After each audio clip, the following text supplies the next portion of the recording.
Γεια σας, είμαι η Μην Brunette και σήμερα κάνω μια συνέντευξη που μου ζήτησε η Αγνή.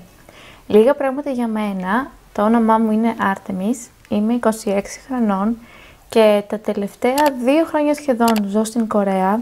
Βέβαια αυτή τη στιγμή βρίσκομαι στην Αμερική λόγω δουλειάς και είμαι παντρεμένη με Κορεάτη. Η Αγνή μου ζήτησε να κάνουμε μια συνέντευξη μαζί, οπότε θα απαντήσω στις ερωτήσεις της.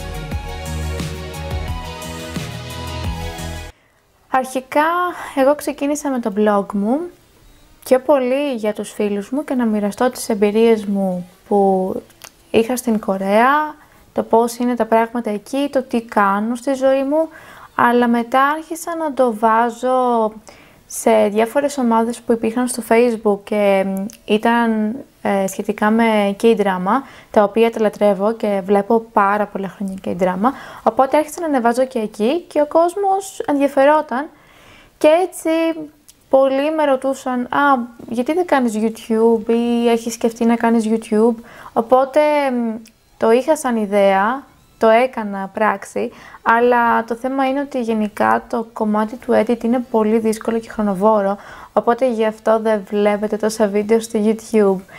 Παίρνει πολύ ώρα να σκεφτώ τα θέματα, παίρνει πολύ ώρα να κάνω edit στα βίντεο, οπότε είναι γενικά δύσκολο. Ενώ το blog από την άλλη είναι πολύ πιο εύκολο στο να γράψεις, να βάλεις τις φωτογραφίες που θέλεις. Νομίζω ότι εκφράζομαι πιο εύκολα στο blog.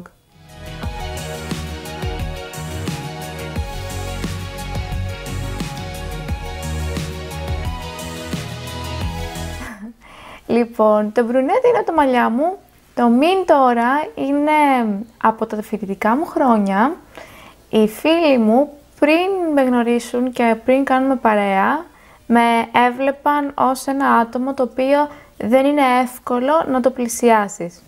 Θεωρούσαν ότι φαίνομαι πολύ απόμακρη και πολύ παγερή, αλλά όταν με γνωρίσαν κατάλαβαν ότι είμαι το ακριβώς αντίθετο.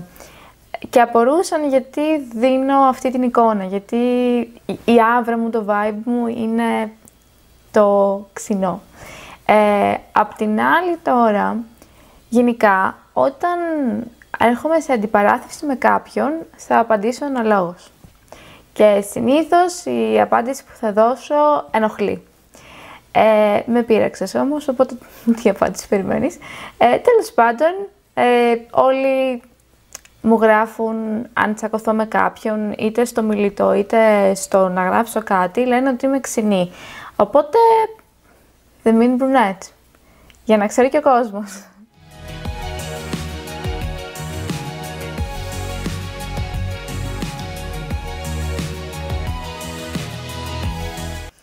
Γενικά η οικογένειά μου δεν έχει μεγάλο πρόβλημα με αυτό το κομμάτι και γενικά είναι άνθρωποι οι οποίοι είναι πολύ ανοιχτοί και τα συζητάμε όλα. Εγώ μαζί με τους γονείς μου συζητάω τα πάντα. Οπότε το μόνο που τους άγχωνε ήταν ότι δεν τον είχα γνωρίσει ποτέ, δεν τον είχα δει ποτέ, οπότε πώς ήμουν σίγουρη ότι είναι αυτός που λέει ότι είναι. Αλλά εφόσον τον γνώρισαν, από την πρώτη στιγμή ήταν πολύ εντάξει μαζί του και τον συμπαθούν και έχουν πάρα πολύ καλές σχέσεις. Δεν είχαν πρόβλημα, αντέδρασαν πολύ φυσιολογικά για μένα. Ίσως κάποιος άλλος γονιός να μην αντιδρούσε έτσι, αλλά δεν έχουν κανένα πρόβλημα, χαίρονται πάρα πολύ για μένα και για την επιλογή μου και είναι πολύ περήφανοι.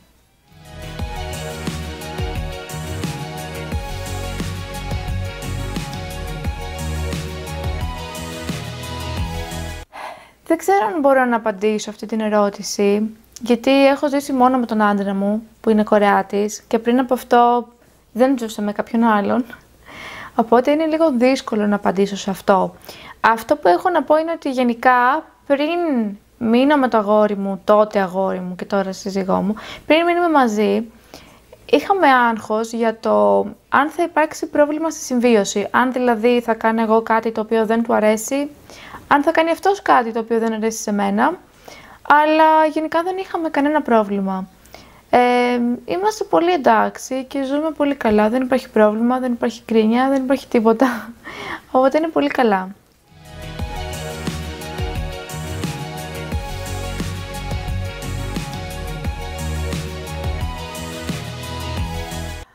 στον τρόπο ζωής θα πω ότι η μεγαλύτερη διαφορά είναι ότι στην Κορέα τα πράγματα γίνονται πολύ γρήγορα.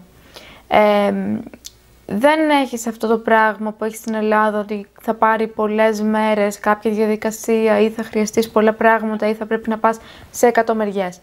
Όλα είναι πολύ γρήγορα, ο ρυθμός της ζωής είναι πολύ γρήγορος. Απ' τη μία μου αρέσει, από την άλλη είναι λίγο απρόσωπο. Θεωρώ ότι αυτή είναι η μεγαλύτερη διαφορά. Τώρα, ως προς το που είναι καλύτερα, υπάρχουν πράγματα στην Κορέα τα οποία μου αρέσουν και υπάρχουν πράγματα στην Ελλάδα τα οποία μου αρέσουν. Για παράδειγμα, η Κορέα δεν έχει τις παραλίες που έχει η Ελλάδα. Οπότε το καλοκαίρι πραγματικά μισώ τη ζωή μου. Δεν αντέχω στην Κορέα, ειδικά φέτος το καλοκαίρι που έβρεχε συνέχεια και δούλευα κιόλας. Ήταν πάρα πολύ δύσκολο να πεις ότι πας σε μια παραλία. Δεν πήγα ποτέ. Ενώ στην Ελλάδα είναι, δηλαδή θες να πας παραλία, είναι max 2 ώρες μακριά με το αυτοκίνητο, ενώ στην Κορέα είναι πιο μακριά. Παρόλο που βλέπεις στην χώρα ότι βρέχεται από θάλασσα, δεν υπάρχουν παραλίες. Οι παραλίες είναι πιο πολύ προς τη μεριά που είναι η Μπουσάν. Οπότε από το να πας από τη Σεούλ εκεί είναι πάρα πολλές ώρες. Και πόσο μάλλον όταν δουλεύεις. Είναι αρκετά δύσκολο. Αυτό είναι το μειονέκτημα για μένα, το να ζεις στην Κορέα. Κατά τα άλλα, ό,τι άλλο είναι εντάξει, δηλαδή είναι γρήγορα. Εγώ είμαι άνθρωπος ο οποίος μου αρέσει το γρήγορο, θέλω τα πράγματα να γίνονται γρήγορα. Μου αρέσει ο κόσμος να έχει όρια, να μην σε ρωτάει πράγματα τα οποία είναι πολύ προσωπικά.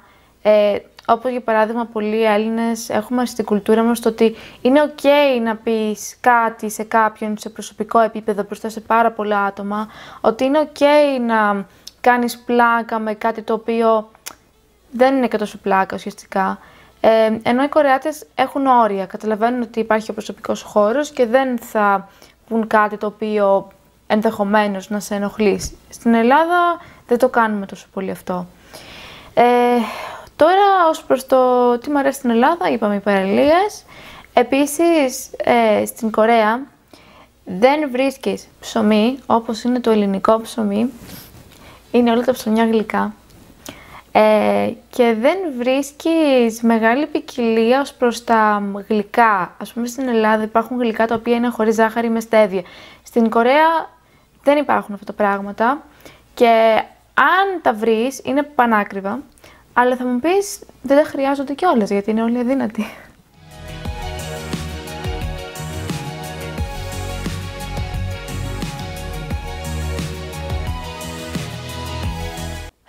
Διαφορά κουλτούρας ως προς τον τρόπο που χαιρετούν. Οι Κορεάτες κάνουν υπόκλιση, δεν αγκαλιάζονται και δεν φιλιούνται. Τώρα αυτό επιφυλακτικά, γιατί παρόλο που τα αγόρια δεν το κάνουν, κάποια κορίτσια το κάνουν στην Κορέα. Δηλαδή, έχει τύχει να δω κοπέλες που είχαν να βρεθούν πάρα πολύ καιρό και ξαφνικά βλέπει μία την άλλη και ξεκινάνε και λένε «Ω νι!» και τρέχουν η μία στην άλλη και αρχίζουν και αγκαλιάζονται. Νομίζω οι κοπέλες το κάνουν. Έχω και εγώ φίλες Κορεάτσες, οι οποίες όταν είναι να αποχαιρετιστούμε, μία συγκεκριμένη, πάντα με αγκαλιάζει και την πρώτη φορά είχα πάθει σοκ γιατί δεν το περίμενα. Αλλά από άντρες όχι, δεν θα το δεις. Ούτε άντρα με κοπέλα. Κοπέλα με κοπέλα ναι, το βλέπεις. Θα το δεις. Αλλά άντρα με άντρα όχι. Άλλη διαφορά κουλτούρας θα πω είναι ότι γενικά στις παρέες τους προσέχουν τι λένε. Εμείς σαν Έλληνες στις παρέες μας, ιδιαίτερα οι φοιτητές, θα πούμε τα ανέκδοτά μας, τα οποία θα περιέχουν κάποιο σεξουαλικό περιεχόμενο ή κάτι το οποίο λες κάτι και καλά σε στυλ πλάκας, αλλά μπορεί να πειράξει τον διπλανό σου ή χρησιμοποιείς κάτι άσχημο για τον φίλο σου. Οι Κορεάτες δεν θα το κάνουν αυτό το πράγμα. Δεν θα χρησιμοποιήσουν κάτι το οποίο μπορεί να σε ενοχλήσει, κάτι το οποίο είναι προσβλητικό για να κάνουν πλάκα. Τουλάχιστον δεν το έχω δει να το κάνουν. Άλλη διαφορά κουλτούρας... Μένοντας όλο τον καιρό που μένω στην Κορέα, απλά δεν ξεχωρίζω διαφορές. Θα πω ότι για να μπεις σε ένα σπίτι βγάζεις τα παπούτσια. βγάζουν τα παπούτσια τους, δεν τα φοράνε στο σπίτι, γιατί οι περισσότεροι οι Κορεάτες στα σπίτια τους κάθονται στο πάτωμα. Δεν έχουν τραπέζι με καρέκλες, οπότε το πάτωμά τους θέλουν να είναι καθαρό. Ναι, βγάζουν τα παπούτσια τους πριν μπουν στο σπίτι όλοι, και επειδή πολλοί με ρωτάνε, καλά, έχουν τόσες παντόφλες για όσους έρχονται στο σπίτι, όχι, είσαι εξυπόλυτος ή με τις κάλτσες. Οπότε ο μεγάλος φόβος για τους ξένους είναι μην πας σε σπίτι ή μην πας σε εστιατόριο που πρέπει να κάτσεις κάτω, άρα πρέπει να βγάλεις τα παπούτσια σου και φοράς καμία κάλτσα που δεν είναι προκοπής.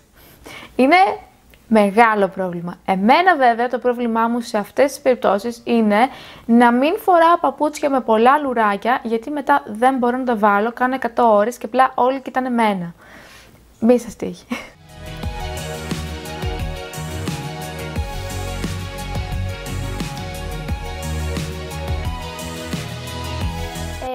Εγώ ακόμα μαθαίνω κορεάτικα, δεν έχω τελειώσει. Η αλήθεια είναι ότι ξεκίνησα να μαθαίνω το 19, αλλά επειδή έπρεπε να πηγαίνω Ελλάδα λόγω σχολής για παρουσίαση πτυχιακής, μετά για το πτυχίο, μετά ξεκίνησα τα μαθήματα πάλι και μετά έπρεπε να διακόψω γιατί άρχισα να δουλεύω και μετά τα ξανά ξεκίνησα. Αυτό με κράτησε λίγο πίσω. Το επίπεδό μου είναι μέσο αυτή τη στιγμή. Είναι δύσκολα για μένα προσωπικά, γιατί δεν μοιάζουν με καμία άλλη γλώσσα που ξέρω. Δεν μοιάζουν με τα αγγλικά, δεν μοιάζουν με τα ελληνικά, δεν μοιάζουν με γερμανικά. Είναι τελείως διαφορετική η γραμματική τους. Πιο συγκεκριμένα, ξεκινάς από το τέλος, για να πεις δηλαδή την πρότασή σου, ξεκινάς ανάποδα στα κορεάτικα. Μου είναι δύσκολο και όσο πάει δυσκολεύει. Στην αρχή δεν ήταν τόσο δύσκολο και το πρόβλημά μου δεν είναι στο να τα κατανοήσω. Θεωρώ ότι είναι εύκολο να καταλάβεις τι σου λέει. Το πρόβλημα είναι πώς θα καταλάβεις, πού να χρησιμοποιήσεις τι. Αυτό είναι το μεγάλο πρόβλημα, γιατί την ώρα που σου μιλάει ο άλλος θα πρέπει να κάτσεις εσύ να σκεφτείς τι πρέπει να πω τώρα. Αν το σκεφτείς μετά τη συζήτηση, ξέρεις πολύ καλά τι θα πεις και πώς πρέπει να το πεις, αλλά εκείνη την ώρα είναι δύσκολο, τουλάχιστον για μένα. Θεωρώ ότι καταλαβαίνω περισσότερα από αυτά που μου λένε, παρά το να μιλήσω εγώ. Στο σπίτι δυστυχώς με τον άντρα μου δεν μιλάμε κορεάτικα, μιλάμε αγγλικά. Με τους γονείς μου μιλάω ελληνικά. Όταν βγαίνω έξω μόνη μου θα μιλήσω κορεάτικα, αλλά πλέον αυτά που θα μου πούν είναι στάνταρ. Ξέρω τι θα μου πούν. Οπότε δεν κάνω και ιδιαίτερη προσπάθεια να καταλάβω, ξέρω τι μου λένε και απαντάω με ένα ναι και ή ένα όχι. Τι να απαντήσεις όταν σου λέει θες απόδειξη, θες μόνο αυτά, θέλεις σακούλα. Τι να πεις. Ναι, ελπίζω να γίνει καλύτερα στο μέλλον όλο αυτό. Θέλει, θεωρώ, πολύ practice όλο το θέμα με τα κορεάτικα. Και δεν είναι μόνο το να κάτσεις να διαβάσεις και να μάθεις τη γραμματική τέλεια. Πραγματικά θεωρώ ότι το θέμα είναι να μπορέσεις να μιλήσεις, να βρεις ένα άτομο και να μιλήσεις.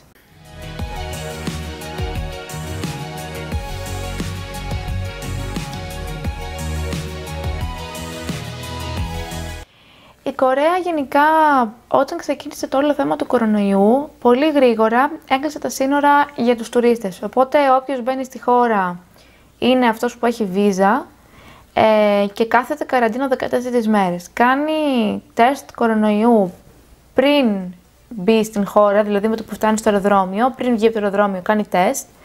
Μπαίνει καραντίνα 14 μέρες και αυτό είναι καραντίνα, μιλάμε, δεν πας πουθενά. Και για τα σκουπίδια σου, είτε κρατάς στο σπίτι σου, ή παίρνεις τηλέφωνο και έρχονται και τα μαζεύουν συγκεκριμένοι και είναι σε συγκεκριμένη σακούλα με αυτά τα biohazard. Ναι, να τρομάζει όλη η πολυκατοικία. Και πριν βγεις από την καραντίνα, ξανακάνεις τεστ κορονοϊού. Γενικά κρούσματα δεν έχει πολλά, δηλαδή έχει 300-350 την ημέρα αυτή τη στιγμή. Απλά όταν μπαίνεις σε καφέ ή σε εστιατόρια, δίνεις όλους τα στοιχεία σε περίπτωση που υπάρξει κρούσμα να σε ενημερώσουν για να κάνεις τεστ και να ξέρεις.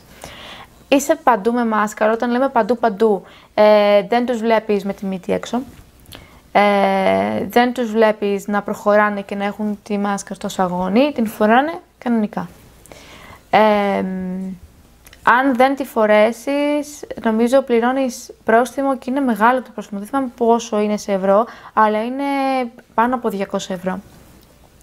Επίσης, πολλές φορές έχει τύχει στο μετρό να μπει κάποιος μέσα και να ελέγχει στα βαγόνια αν όλοι φοράνε μάσκες. Αν δεν φοράνε, σε ενημερώνουν, δεν θα σου κόψουν κατευθείαν πρόστιμο ότι ξέρεις τι πλήρωσε, θα σου πούνε φορεσέ τι, αλλά εντάξει, άμα κάνεις και νούμερα, δεν έχει τύχει μέχρι στιγμής να κάνει κάποιος νούμερα, την φοράνε. Όποτε δηλαδή μπαίνει κάποιος και σου λέει «Α, φόρεσε τη μάσκα σου γιατί την έχεις έξω τη μύτη», θα τη φορέσουν, δεν θα πούν κάτι. Γενικά ήταν καλά, δηλαδή καμία σχέση με την Ελλάδα. Έβγαινες, έκανες τα ψώνια σου, πήγαινες για καφέ. Αν τα κρούσματα έφταναν στα 1000, τότε κλείνανε τα καφέ. Και τα εστιατόρια δούλευαν μέχρι τις 9.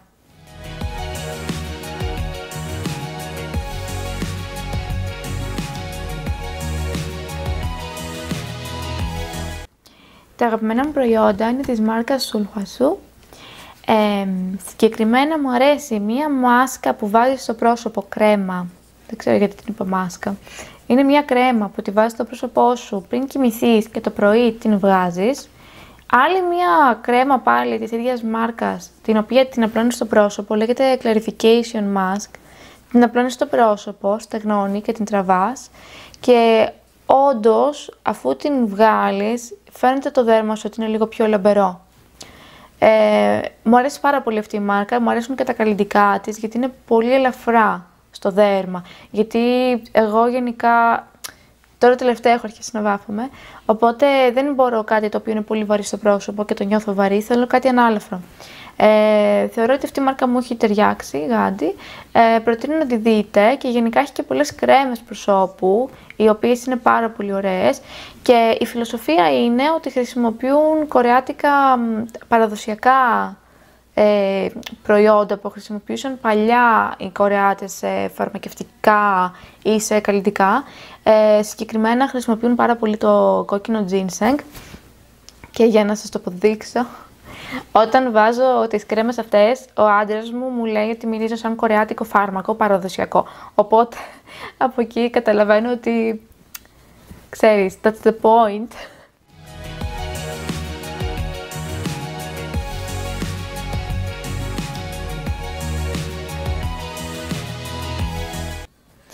Η αλήθεια είναι ότι δεν έχω σκεφτεί καθόλου τι θα κάνω και πώς θα τα συνεχίσω στα επόμενα χρόνια. Όλο αυτό είναι πολύ νέο για μένα και δεν το έχω σκεφτεί πάρα πολύ καλά. Απλά κάνω αυτό που μου αρέσει, σας δίνω όλες μου τις εμπειρίες, όλα μου τα ερεθίσματα, όλες τις εικόνες που έχω τέλος πάντων. Όπως είναι. Δεν το έχω πολύ σκεφτεί. Χαίρομαι πάρα πολύ που βλέπω τους ανθρώπους να ενδιαφέρονται και που μιλάω με κάποιους ανθρώπους και μου λένε, με ρωτάνε πράγματα ή μου λένε δικές τους εμπειρίες. Κάποιοι έχουν πάει στην Κορέα, συζητάμε διάφορα. Μου αρέσει αυτό το πράγμα. Η αλήθεια είναι ότι γενικά θέλω να ασχοληθώ με το κομμάτι της καριέρας μου και με το τι έχω σπουδάσει, γιατί έχω σπουδάσει λογιστικά και πραγματικά θέλω να δουλέψω πάνω σε αυτό. Δεν έχω σκεφτεί καθόλου.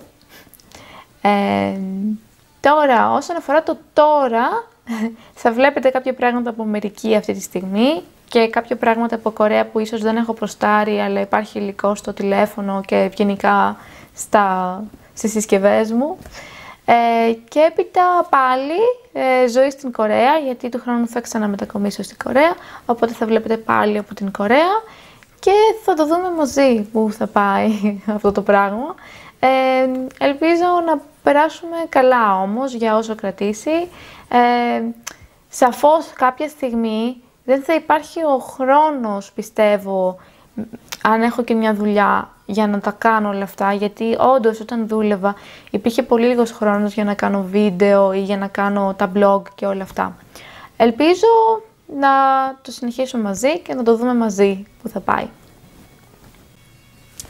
Αυτή ήταν η συνέντευξη.